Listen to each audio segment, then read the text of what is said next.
السلام علیکم ورحمۃ اللہ وبرکاتہ۔ آج انشاءاللہ تعالی سورہ ہود آیت 110 سے ابتدا کریں گے۔ اعوذ باللہ من الشیطان الرجیم، بسم اللہ الرحمن الرحیم۔ وَلَقَدْ آتَيْنَا، اور بے شک ہم نے دی یا عطا فرمائی موسیٰ، حضرت موسیٰ علیہ السلام کو کتاب، اور بے شک ہم نے حضرت موسیٰ علیہ السلام کو کتاب عطا فرمائی۔ فاختلفا، پس اختلفا یعنی انہوں نے اختلاف کیا، اختلاف کرنے لگے، فیہ اس میں یعنی اس کتاب میں، جو حکم اللہ نے دیا کتاب دی اسی میں، پھر اس میں اختلاف کیا جانے لگا۔ ولولا کلمۃ، اور اگر نہ ایک بات، کلمہ ایک بات کو کہتے ہیں نا، کلام جیسے ہوتا ہے، سبقت یعنی ہم کہتے ہیں سبقت لے جانا، پہل کرنا، سابقہ پہلا، تو سبقت پہلے طے ہوتی، من ربی کا آپ کے رب کی طرف سے، لقودیا قاضی کہتے ہیں نا، فیصلہ کرنے والا جو جج ہوتے ہیں، لقودیا فیصلہ کر دیا گیا ہوتا، بینہم ان کے درمیان۔ اور اگر ایک بات آپ کے پروردگار کی جانب سے طے نہ کر دی گئی ہوتی تو ان کے درمیان فیصلہ کر دیا گیا ہوتا، یعنی وقت معین ہے، وقت معین ہے، جیسے وقت آئے گا تو پھر بات پوری ہو جائے گی۔ وَإِنَّهُمْ، اور بے شک وہ، لفی شک میں ہیں، وہ یقین میں نہیں ہے بلکہ شک میں ہے، منہ اس کے متعلق، مریب جیسے ہم نے پڑھا ابتدا میں، لا ریب اس میں شک نہیں، تو مریب بے چین کر دینے والی، دھوکے میں ڈالنے والا، اور بے شک وہ شبہ میں ہیں، اس کے متعلق ایسے شبہ میں مبتلا ہیں جو بے چین کر دینے والا ہے۔ مراد کیا ہے کہ وہ قوی شبہ میں پڑے ہوئے ہیں۔ وَإِنَّا، اور بے شک، کُلّا سب کو، لما جب وقت آیا، لَيُوَفِّيَنَّ پورا بدلہ دیا جائے گا، ہم ان کو، جن کی بات ہو رہی ہے جو شک میں پڑے ہوئے ہیں، اور ویسے بھی ہر ایک کو پورا اعمال کا رب کریم بدلہ دے گا، ربوں کا آپ کا رب، اعمالہم ان کے اعمال کا، ان کے کرتوتوں کا، اور یقیناً ان سب اختلافات یا اختلاف کرنے والوں کو رب کریم انہیں یعنی آپ کا رب انہیں پورا بدلہ دے گا، ان کے اعمال کا، ان کے کرتوتوں کا، انہ بما یعملون خبیر، بے شک اللہ تعالیٰ جو وہ عمل کرتے ہیں، اعمال کرتے ہیں، کام کرتے ہیں، اس سے اچھی طرح باخبر ہے، آگاہ ہے۔ فاستقم، پس آپ ثابت قدم رہیے، پس آپ سیدھے جیسے استقامت کی طرف، ہم لوگ کہتے ہیں اہدنا الصراط المستقیم، یہ دعا کرتے ہیں نا، بس آپ ثابت قدم رہیے، کما جیسے امرتا، جیسے آپ کو حکم دیا گیا ہے، فرمایا کہ پس آپ جیسے حکم دیا گیا ہے آپ کو ثابت قدم رہیے، جیسے آپ کو حکم دیا گیا ہے اس پر کیا رہیے، ثابت قدم رہیے۔ ومن تابا، اور جو تائب ہو کر، ماں کا آپ کے ہمراہ ہیں، ولا تطغوا اسے طغیان ہم نے پیچھے پڑھا تھا، حد سے نہ بڑھو یعنی زیادتی نہ کرو، سرکشی نہ کرو، انہو بے شک وہ، بما تعملون جو کچھ تم کر رہے ہو، بصیر خوب دیکھ رہا ہے، یعنی سونی بصیرت والا، سب کچھ تو وہ دیکھ رہا ہے۔ فرمایا پس آپ جیسے حکم دیا گیا ہے آپ کو، آپ اور وہ بھی جو آپ کے ساتھی ہیں، ثابت قدم رہیں، جو تائب ہو کر آپ کے ہمراہ ہیں، جنہوں نے تائب ہو کر آپ کے ہمراہ ہیں، اور سرکشی نہ کرو، بے شک تم جو کچھ بھی کرتے ہو، یا آپ سب جو کچھ بھی کرتے ہیں، جو کچھ بھی آپ کرتے ہو، آپ کا اللہ آپ سے، آپ کے اعمال سے خوب باخبر ہے، کیونکہ وہ بصیر ہے، وہ دیکھنے والا ہے، خوب دیکھ رہا ہے۔ ولا ترکنو، اور مت جھکو، رکون کا معنی ہوتا ہے محبت اور دلی میلان، محبت اور دلی میلان، یعنی یہاں مقصد یہ ہے کہ ظالموں کی مداحنت مراد خوشامد مت کرو، اور اکرمہ نے کہا کہ ان کی اطاعت نہ کرو۔ پھر فرمایا یعنی ان کی طرف تھوڑا سا قلبی میلان بھی مت کرو۔ کتنا خوبصورت وضاحت کرتی۔ اور علامہ قرطبی مزید لکھتے ہیں کہ رکون کا معنی ہوتا ہے کسی پر اعتماد اور بھروسہ کرنا اور اس کی طرف سے مطمئن اور راضی ہو جانا۔ ابو العالیہ نے جو لکھا ہے انہوں نے فرمایا ان کے اعمال کو پسند نہ کرو۔ تو اس آیت سے صراحتاً یہ پتہ چلا کہ بدمزموں کے پاس بیٹھنا، ان کی مجلسوں میں شرکت کرنا، ان کی آڈیوز ویڈیوز سننا عذاب الہی کا باعث ہے، اور ہم نادانی سے ان کی صحبت کو بے ضرورت سمجھتے ہیں نا، اور اپنی سادہ لوہی سے بے دھڑک ان کے پاس آتے جاتے ہیں، لیکن ہم یہ نہیں سمجھتے کہ وہ ہر ٹائم ہر موقع پر اس تاڑ میں ہوتے ہیں کہ یا ان کا یقین ختم کر دیا جائے، نہیں تو کم از کم شک کی بوند ڈال دی۔ یعنی جو وکرم علی شاہ صاحب ہیں انہوں نے بڑا اچھا لکھا کہ جب وہ پھونک مار کر تمہاری ایمان کی شمع گول کر دیں، وہ تو اس موقع کی تاڑ میں، تو اس لیے اہل اسلام کا کیا فرض ہے کہ بد عقیدہ لوگوں کی صحبت سے اعتراض کریں، اپنی ایمان کی حفاظت کریں۔ اور اس آیت سے یہ بھی پتہ چلا کہ ان لوگوں کی سنگت کرنا، ان کی آڈیوز ویڈیوز سننا، ان کے یعنی ساتھ دینا ان کی تقویت کا باعث بنتا ہے، اور جو لوگوں کے حقوق تلف کرتے ہیں یہ بھی شرعاً ناجائز ہے۔ پھر فرمایا کہ کس کے ساتھ اعانت کی جائے، کس کی مدد کی جائے، جو صحیح عقیدہ ہوں، اور اپنی عملی زندگی میں عدل و انصاف کی قدروں کو سربلند دیکھنے کے لیے ہمیں کوشاں ہونا چاہیے۔ اور یاد رکھیں کہ جب تک ہم لوگ حق والوں کا ساتھ نہیں دیں گے، حق والوں کی بات نہیں سنیں گے، تو پھر ہم اپنی ہی لیے نقصان کا سبب بنیں گے۔ وَلَا تَرْكَنُوا إِلَى الَّذِينَ ظَلَمُوا، اور ان کی طرف جنہوں نے ظلم کیا مت جھکو۔ فَتَمَسَّكُمُ النَّارُ، مس کرنا، چھونا، ٹچ کرنا، ورنہ تمہیں بھی آگ چھوئے گی۔ وَمَا لَكُم مِّن دُونِ اللَّهِ مِنْ أَوْلِيَاءَ، اور اس وقت تمہارے لیے اللہ کے سوا کوئی مددگار نہیں ہوگا۔ ثم پھر لا تنصرون، نصرت مدد، اور اس ٹائم تمہاری کہیں بھی تمہیں مدد نہیں ملے گی یا تمہاری مدد بھی نہیں کی جائے گی۔ وَأَقِمِ الصَّلَاةَ، اور نماز قائم کیجیے، طرفَيِ النَّهَارِ، اطراف سائڈز جو ہوتی ہیں دن کے دونوں سروں پر۔ مراد کیا ہے؟ صبح کی نماز اور شام کی نماز۔ اس سے دو نمازیں مراد ہیں نا، صبح اور مغرب کی نماز۔ شام کی ہم تو عصر کی بھی کہتے ہیں، یعنی یہاں مراد کیا ہے؟ مغرب کی۔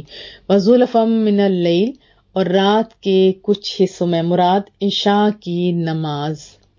اور نماز قائم کیجیے دن کے دونوں سروں پر اور رات کے کچھ حصوں میں۔ ان الحسنات، بے شک حسنات نیکیاں، یذہبنا لے جاتی ہیں، مٹا دیتی ہیں، کس کو؟ سیئات، برائیوں کو، گناہوں کو۔ بے شک نیکیاں برائیوں کو مٹا دیتی ہیں۔ ذالک، یہ ذکرہ نصیحت ہے، للذاکرین، نصیحت قبول کرنے والوں کے لیے۔ یہ نصیحت کس کے لیے؟ جو نصیحت کو ایکسیپٹ بھی کرتے ہیں۔ وَاصْبِرْ، اور آپ صبر کیجئے۔ فَإِنَّ اللَّهَ، بس بے شک اللہ تعالیٰ، لا یضیع، جیسے لفظ ہوتے ہیں نا اردو میں ضائع کرنا، ویسٹ ہو جانا، اللہ ضائع نہیں کرے گا اجر کو، ثواب کو، ریوارڈ کو، محسنین، احسان کرنے والوں یا نیکوں کا۔ آپ صبر کیجئے، بلا شبہ اللہ تعالیٰ نیکوں کے اجر کو ضائع نہیں کرتا۔ وضاحت جان لیتے ہیں۔ حضرت موسیٰ علیہ السلام کا تذکرہ کر کے اپنے محبوب کو رب کریم نے تسلی دی کہ محبوبہ، آپ ان لوگوں کی طرز عمل سے پریشان نہ ہوں، کیونکہ بعض کلام الہی ماننے کے لیے تیار نہیں تھے اور کچھ عجیب و غریب باتیں کرتے تھے۔ فرمایا دیکھیے موسیٰ علیہ السلام پر بھی تو کتاب اتاری گئی، تو سارے لوگ تو ایمان نہیں لائے تھے نا۔ پھر بتایا کہ عذاب کا ٹائم معین ہے، جب وہ وقت آئے گا تو پھر عذاب کو کوئی ٹال نہیں سکے گا۔ پھر ایک اور چیز ان آیات کے اندر آئیے یعنی افراط اور تفریط سے بچتے ہوئے عقائد، اعمال اور اخلاق میں اسلام کے احکام پر پابندی سے چلنے اور چلتے رہنے کو استقامت کہتے ہیں۔ جیسے حضرت فاروق اعظم نے استقامت کے متعلق بڑے خوبصورت الفاظ میں بتایا کہ استقامت کا معنی یہ ہے کہ اللہ تعالیٰ کے اوامر اور نواہی، یعنی جن کا حکم دیا ہے وہ کرنے اور جن سے روکا کا حکم دیا ہے اس سے رک جانے پر ثابت قدمی سے عمل پیرا رہے اور لومڑی کی طرح ہیر پھیر نہ کرتا رہے۔ کتنا سونے انداز میں سمجھا دیا۔ اللہ پاک ہمیں بھی صحیح استقامت کے ساتھ اچھے اعمال کرنے کی توفیق عطا فرمائے۔ حضرت سفیان بن عبداللہ سقفی رضی اللہ تعالیٰ عنہ فرماتے ہیں کہ میں نے محبوب کریم سے عرض کیا کہ مجھے دین میں ایک ایسی بات بتا دیجئے کہ پھر کسی سے پوچھنے کی حاجت نہ رہے۔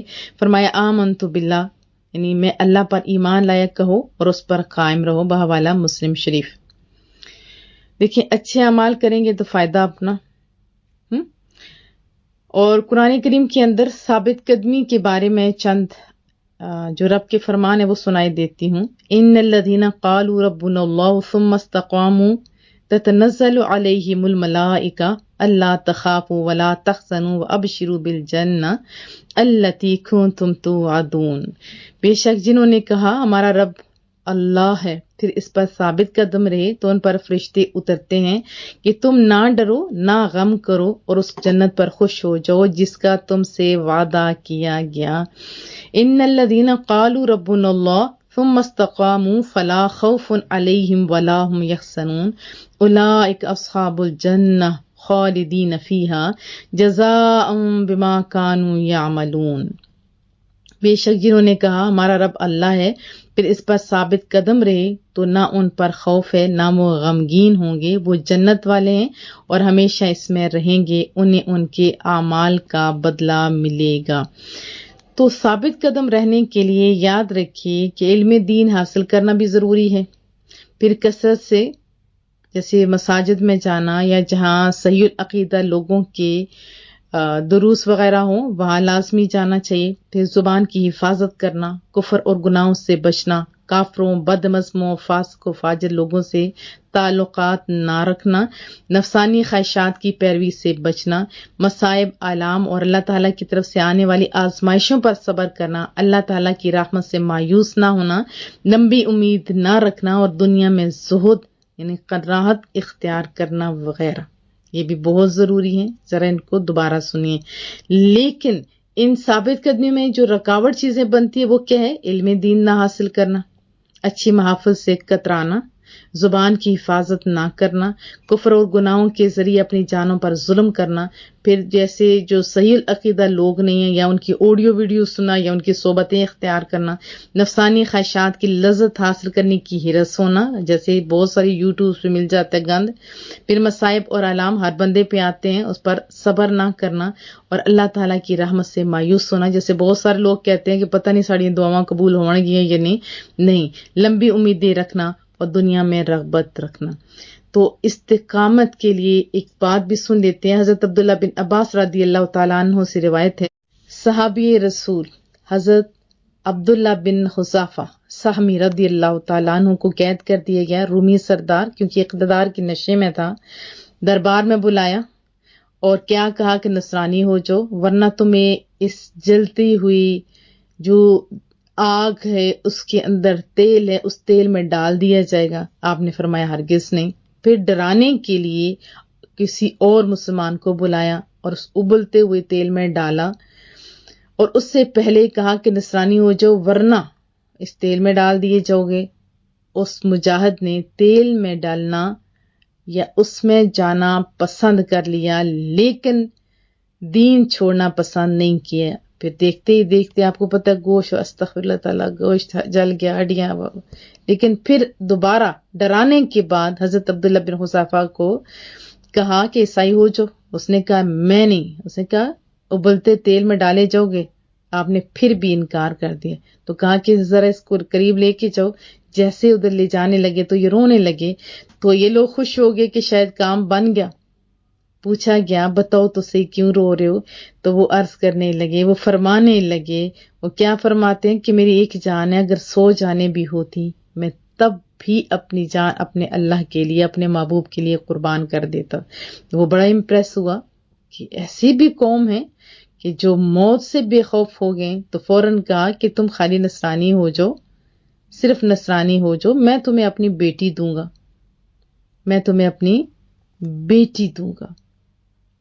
اللہ اکبر. بات سمجھ آئی کہ ایک جان ہے، اگر 100 جانیں ہوتی تب بھی قربان ہو جاتا. تو سردار نے جب یہ تقریر یہ بات سنی تو اس کے اندر دین کی کتنی بھائی محبت ہے، کتنی قربانی دینے والا ہے. پھر لالچ بھی دیا، کیا شادی اپنی بیٹی کی شادی ہو جائے گی تو حکومت میں حصہ ہوگا. آپ نے فرمایا نہیں. تو پھر اس نے لاسٹ میں کہا کہ اگر یہ بھی نہیں تو میرے سر پہ بوسہ دے دو، اگر تم دو گے تو تمہارے ساتھ 80 اور مسلمان ان کو بھی آزاد کر دیا جائے گا. تو کہا کہ اگر یہ بات درست ہے، اگر تم ایسا کرو گے تو مجھے بوسہ دینے میں کوئی حرج نہیں. بوسہ دیا، خود بھی بچ گئے اور 80 جو دوسرے لوگ تھے مسلمان ان قیدیوں کو بھی رہا کروا دیا. جیسے ہی انٹر ہوتے ہیں اپنے ایریے میں تو حضرت فاروق اعظم بہت اچھے طریقے سے استقبال کرتے ہیں اور ان کے سر پر بوسہ دیتے ہیں. یہ تھے ایمان والے لوگ.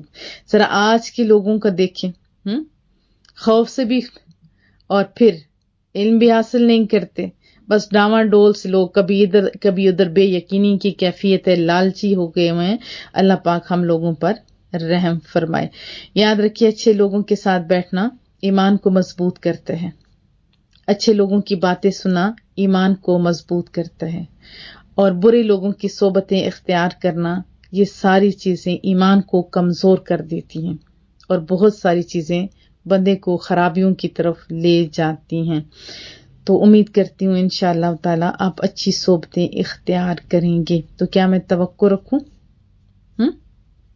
انشاءاللہ بولیے. 115 آیت کا شانی نزول یہ ہے کہ حضرت معاذ بن جبل رضی اللہ تعالیٰ عنہ سے روایت ہے، ایک شخص آیا، اس نے عرض کی محبوبہ اس شخص کے بارے میں کیا حکم ہوگا جو تنہائی میں عورت کے ساتھ ساری حرکات کرے سوائے جماع کے. تو محبوب نے فرمایا وضو کرو اور نماز پڑھو.